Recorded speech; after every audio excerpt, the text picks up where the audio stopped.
ऐसी देवरानी भगवान सबको दे।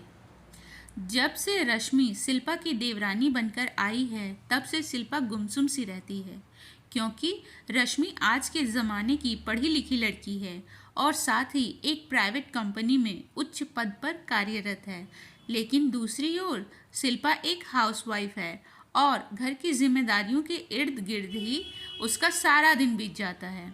इसी वजह से उसका आत्मविश्वास डगमगाने लगा है। वैसे रश्मि और शिल्पा के बीच ऊपरी तौर पर तो सब कुछ सामान्य ही नजर आता था, लेकिन शिल्पा की खुद के प्रति बेरुखी घर के हर सदस्य को साफ साफ नजर आने लगी थी। रश्मि भी इस बात को महसूस कर रही थी, लेकिन स्थिति की गंभीरता को देखते हुए वह चुप थी और इस फिराक में थी कि वह क्या करे जिससे कि वह अपनी जेठानी का खोया हुआ आत्मविश्वास वापस ला सके।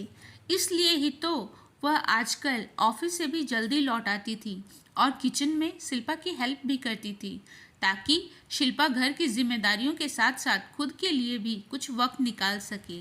लेकिन उसके बहुत चाहने पर भी शिल्पा की स्थिति ज्यों की त्यों बनी हुई थी, क्योंकि उसके पास कुछ भी ऐसा करने के लिए नहीं था जिससे उसका खोया हुआ आत्मविश्वास लौट सके। फिर एक दिन रश्मि को स्टोर रूम में शिल्पा की वो डायरी मिली जिसमें उसने ढेर सारी कविताएं लिखी हुई थी। फिर क्या था, उसने तुरंत वह डायरी अपने सहेली के पति, जिनका प्रिंटिंग प्रेस था, उन्हें छापने के लिए भेज दी और फिर उसकी ढेर सारी कॉपियाँ उसने अपने जानने वालों में और सारे रिश्तेदारों में बांट दी, ताकि सभी शिल्पा की लिखी हुई कविताएं पढ़ सके। जब शिल्पा को उसकी कविताओं के कारण एक नई पहचान मिली तो उसे ये समझते देर नहीं लगी कि हमारे रिश्ते ही तो हमारी सबसे बड़ी धरोहर होते हैं।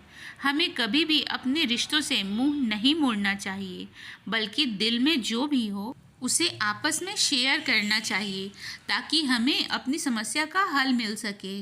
आज शिल्पा एक जानी मानी लेखिका है और इसका सारा क्रेडिट वह अपनी देवरानी रश्मि को देती है।